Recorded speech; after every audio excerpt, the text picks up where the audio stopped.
दोस्तों नमस्कार, मैं सुभाष, आपका स्वागत है। यदि पश्चिम बंगाल में ममता बनर्जी की सरकार बन जाती है तो क्या वो सरकार चला पाएंगी? क्या वो 6 महीने से अधिक सरकार चला पाएंगी? मैं ऐसा किस लिए कह रहा हूँ? मैं इसलिए कह रहा हूँ कि बीजेपी ने पश्चिम बंगाल में टीएमसी को कांटे की टक्कर दी है। अब वो बराबर बराबर दोनों की सीटें लगभग हो सकती हैं। मान लेते हैं कि पश्चिम बंगाल में टीएमसी को 120 सीटें मिल सकती हैं, या जो कांग्रेस बीजेपी है उससे थोड़ा पीछे रह जाती है और ममता बनर्जी सरकार बना भी लेती हैं, तो अमित शाह 6 महीने से ज्यादा पश्चिम बंगाल में टीएमसी की सरकार नहीं चलने देंगे। आप सभी जानते हैं भली भांति कि बीजेपी अपना ऑपरेशन लोटस चलाएगी और उनकी सरकार को बदल देगी।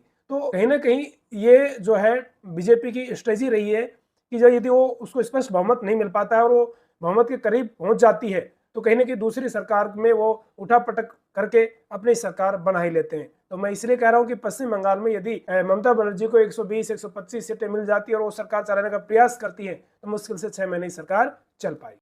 अब लोग कह रहे हैं कि जब 2021 के एग्जिट पोल आए थे, ममता बनर्जी को वो हरा रहे थे, उसमें जो है बीजेपी सरकार को जिता रहे थे, तो क्या ये एग्जिट पोल बदल सकते हैं?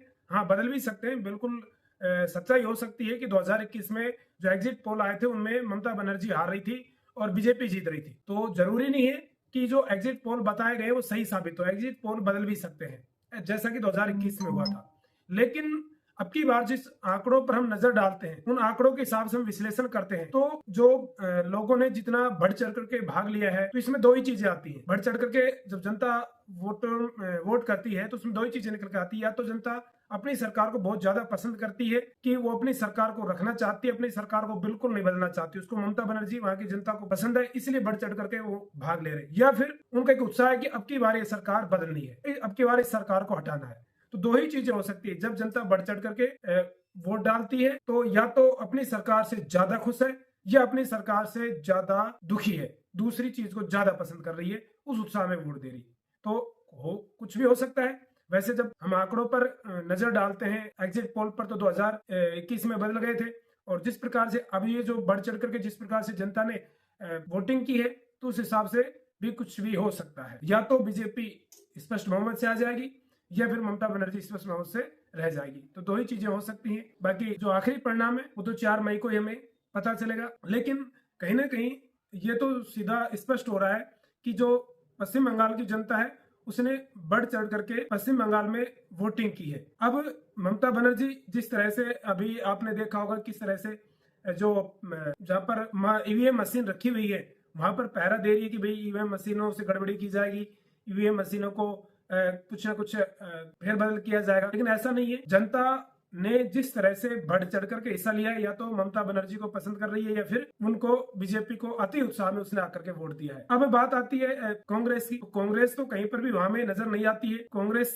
का कोई आधार वहां पर नहीं है। कांग्रेस तो अपने आप चुप बैठे तो वही बेहतर रहेगा, उनका तो कुछ लेना है देना है नहीं। लेकिन यहाँ पर जो अब की बार पश्चिम बंगाल में यदि गेम चेंजर साबित हो सकती है तो वो बीजेपी साबित हो सकती है। जिस तरह से उन्होंने पश्चिम बंगाल में जो प्रचार किया था और प्रचार के साथ जनता ने उनका जो साथ दिया था, वो चीजें हो सकती हैं। लेकिन एग्जिट पोल की जो बात लगातार बहुत सारे लोग कर रहे हैं कि हमें जो विश्लेषण किया था कि भैया आप झूठ बता रहे हो, तो हमने सीधा आंकड़ा आपके सामने रख दिया है। क्या सच्चाई है इसकी कि भाई जो एग्जिट पोल है वो 2021 में चेंज हो गए, तो हो सकता है आपकी बार भी। लेकिन मैंने आपको दो बातें एकदम सही बता दी कि जनता ने जिस तरह से बढ़ चढ़ करके वोटिंग की है, या तो वो ममता सरकार को बहुत पसंद कर रहे हैं या उन्होंने बीजेपी के आने के खुशी में बड़ी उत्साह से वोट। आपकी क्या राय है कमेंट में जरूर बताएं, और ऐसे विश्लेषण देखने के लिए आज ही मुझे फॉलो और सब्सक्राइब करें। और ये वीडियो आज का अच्छा लगा है तो एक लाइक जरूर करें, एक लाइक तो बनता ही है। धन्यवाद। जय हिंद, जय भारत।